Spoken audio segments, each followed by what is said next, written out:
Dear friends, in my work as community rabbi, I strive to sow love and care, never division among us.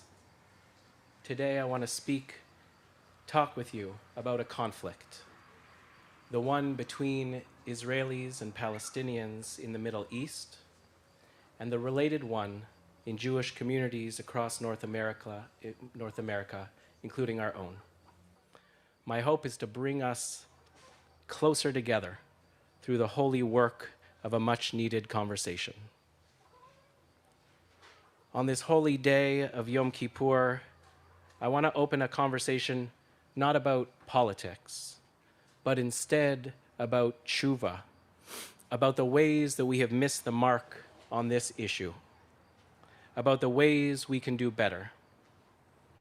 I believe we need to heal and to listen to each other, to gain greater insight into this painful conflict, to do our small part to bring about peace and justice to the region, and to unite against anti-Semitism.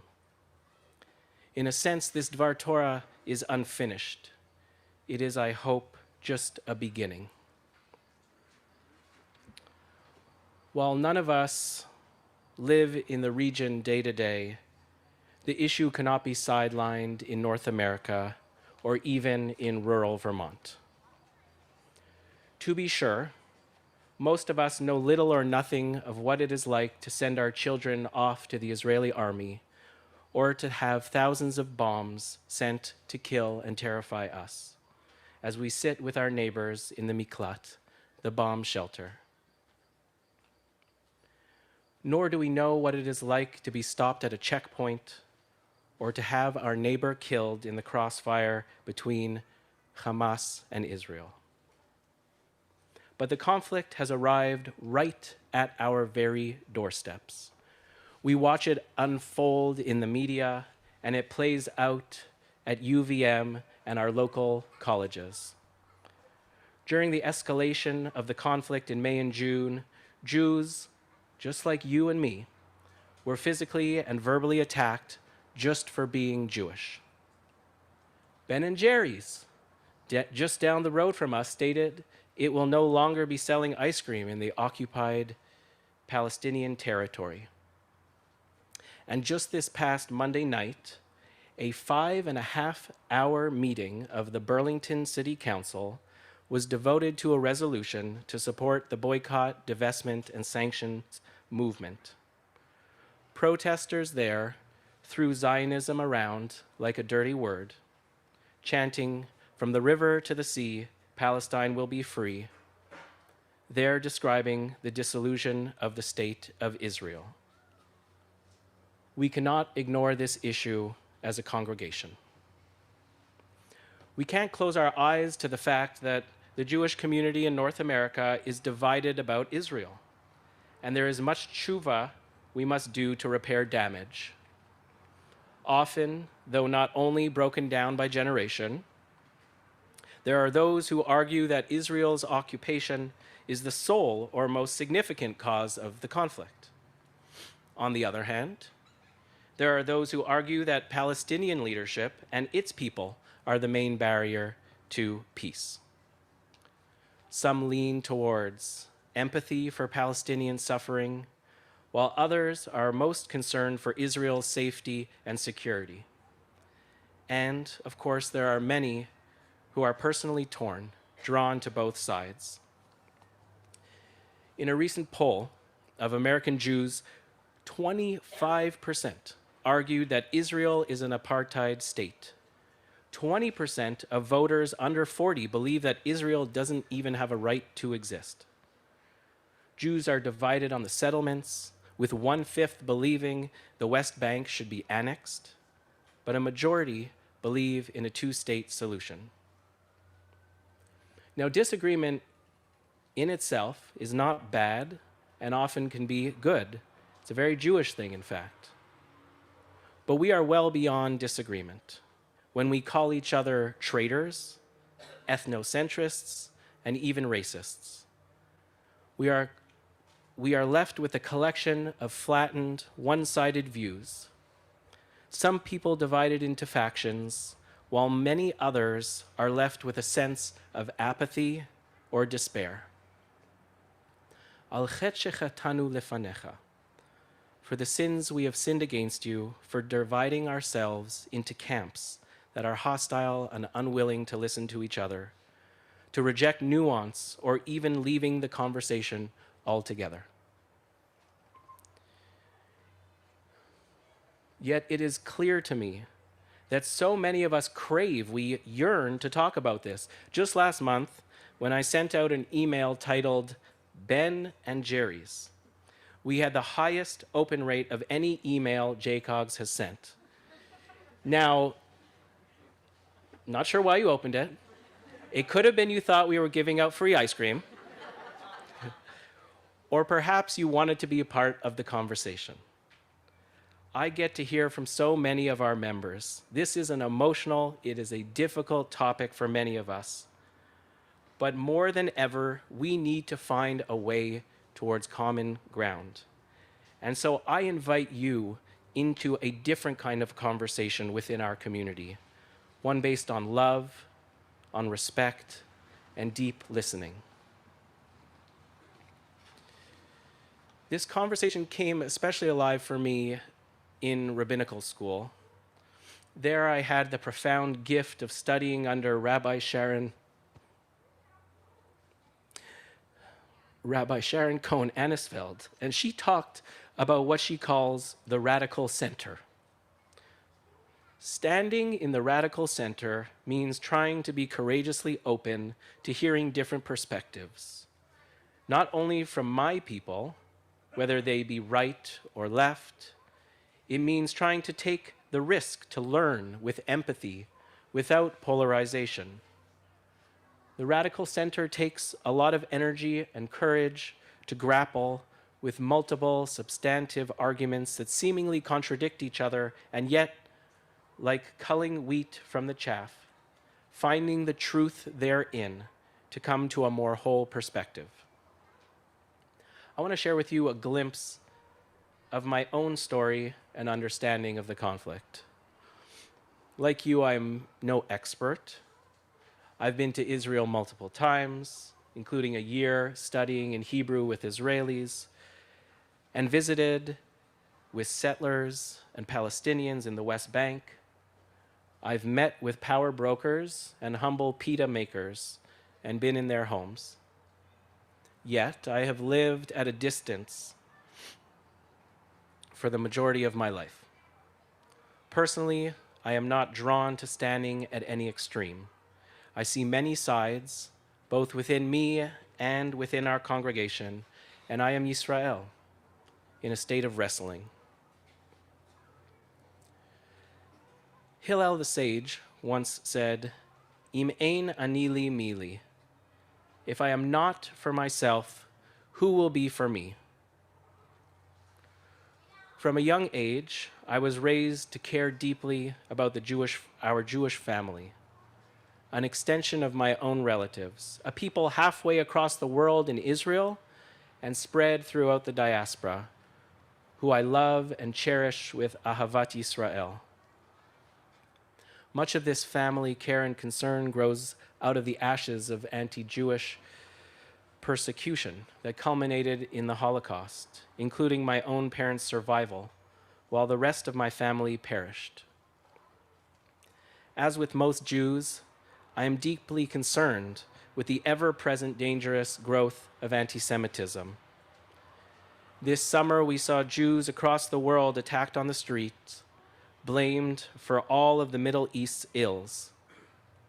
I am troubled by the boycott, divestment, and sanctions movement, which simplifies a conflict which is complex, by placing sole responsibility on Israel, attempting to isolate Israel on the world stage, while repeatedly delegitimizing the existence of the state. Israel is surrounded on all sides by hostile, powerful nations with governments and people, including among Palestinian leadership, who often openly call for our people's destruction. In world politics and at the UN, Our thousands of years of history and connection to the land is ignored, while dozens of other countries with dictators and other societal issues are given a free pass. Doesn't delegitimizing a state with a majority of Jews perpetuate the oppression of thousands of years that Jews have lived through? Does Israel not deserve peace and security? I believe so much of this issue is a matter of pride. Israel is a special place. I was raised to appreciate the heroic beginnings of the fledgling state, born out of the need for Jewish power and self-determination in the face of generations of victimization. A creative, entrepreneurial enterprise, a tumultuous but active democracy, a living, breathing society. May the Jewish people all around the world live on in peace and harmony, including half of our people in the state of Israel. Al chet shechatanu v'lefanecha, for the ways we have missed the mark by not taking pride in our own people's accomplishments, for forgetting our precarious history and present, and abandoning our own story and security.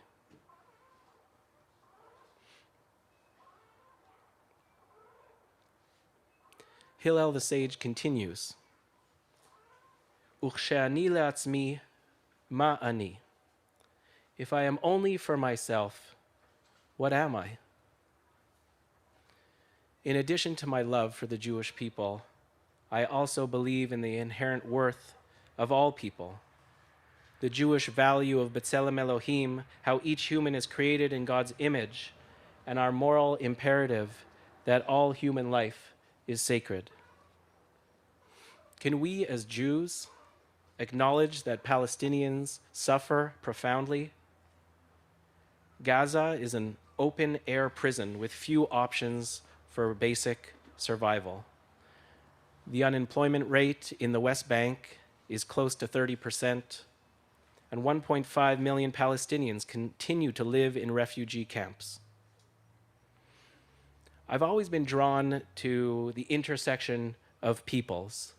In rabbinical school, Allison and I, with then little baby Adar, decided to live in the city of Haifa, in part because we wanted a view into a full Israeli experience in that mixed Arab-Jewish city. That year, I met Elias Shakur, the Archbishop of the Malachite Greek Catholic Church in northern Israel. He is a Palestinian, Arab, Christian, Israeli, a citizen of Israel. I felt I was in the presence of a holy person. He described how, as a young child, his small town in northern Israel was destroyed by the pre-state Israeli army. He held no hatred or animosity in Israel's founding. He described Israelis and Palestinians as blood brothers, while he sought peace and justice for all. With all of Israel's heroic beginnings, for all that Israel is a beacon of light, it is far from perfect. Its history is complex, and so too its current lived reality. We have often forgotten our Torah's mandate to love the stranger in our midst. Israel can do better to live up to its own declaration of independence. In its words, the state of Israel will foster the development of the country for the benefit of all its inhabitants. It will be based on freedom, justice, and peace as envisaged by the prophets of Israel. It will ensure complete equality of social and political rights to all of its inhabitants, irrespective of religion, race, or sex.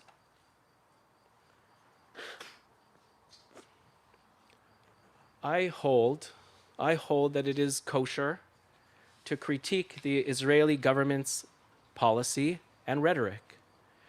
Critique of Israel offered with love can be healthy. Yet I have also seen how critique can sometimes turn into a double standard, where Israel is blamed while others are given a free pass. Al chet shechatanu lefanecha, for the ways we have missed the mark by only prioritizing the Jewish narrative without seeing other claims, ignoring or even rejecting Palestinian suffering, and not living up to our own values of peace and justice.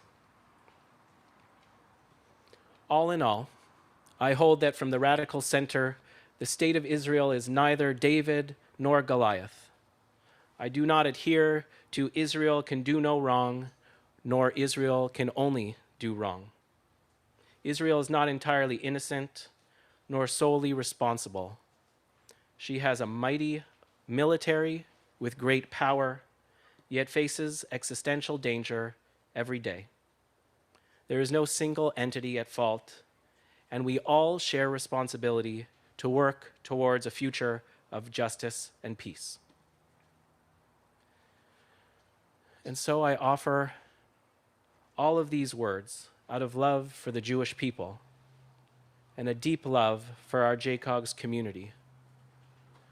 I offer these words in the hope that as I share my thoughts with you, you will share yours with me and with our congregation,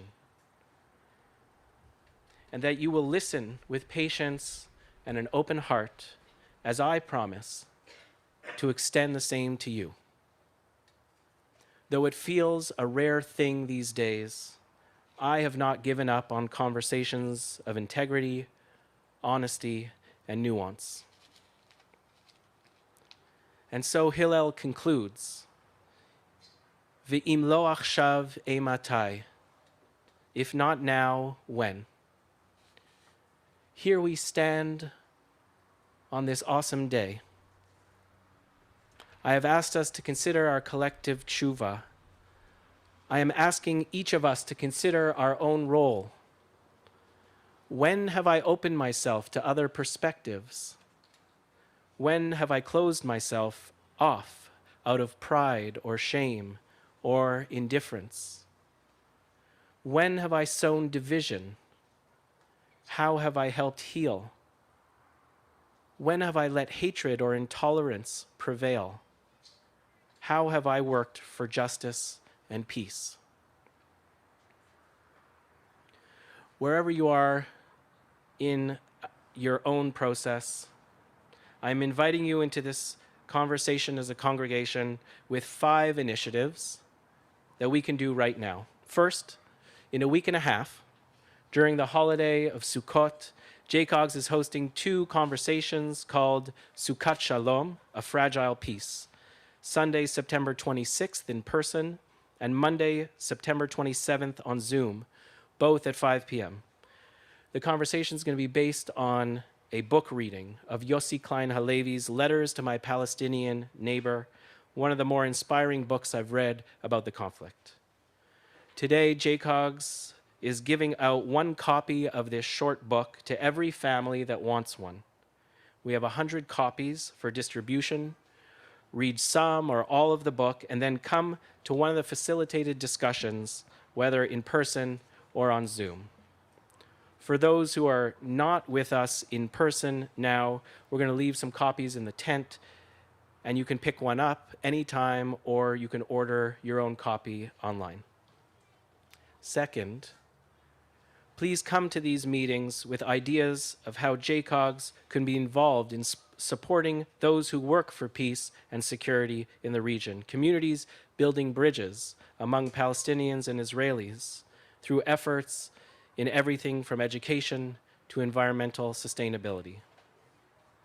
Third, thanks to the 2,000 emails of opposition, including many from our own members, the Burlington BDS resolution did not pass. But the work fighting against anti-Semitism in Vermont is far from over. I want to encourage all those who are interested to get involved in the Jewish communities of Vermont's new anti-Semitism task force. You can email me and I'll connect you. Fourth,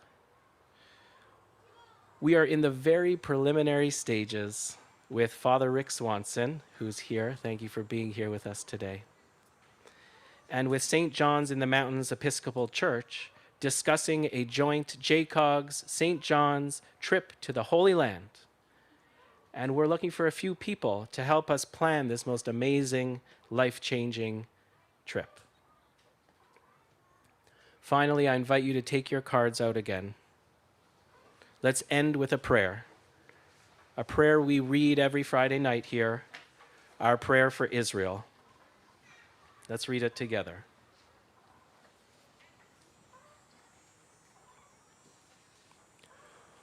Rock and Redeemer of the people of Israel, bless Israel in its pursuit of a flowering of redemption. Send your light and wisdom to Zion's leaders and advisors, and help them with your good counsel. Strengthen the hands of all who work towards safety, justice, and democracy, crowning their efforts with success. Shield the land with your love, and spread over it your shelter of peace. May the time be near when all its inhabitants and neighbors dwell together in security and everlasting peace. And let us say, Amen. May we see this prayer come true in our day, speedily and soon. Amen ve'amen. Gmar Chatima Tova v'Shana Tova. A happy, healthy, peaceful, and just year for all. Shana Tova.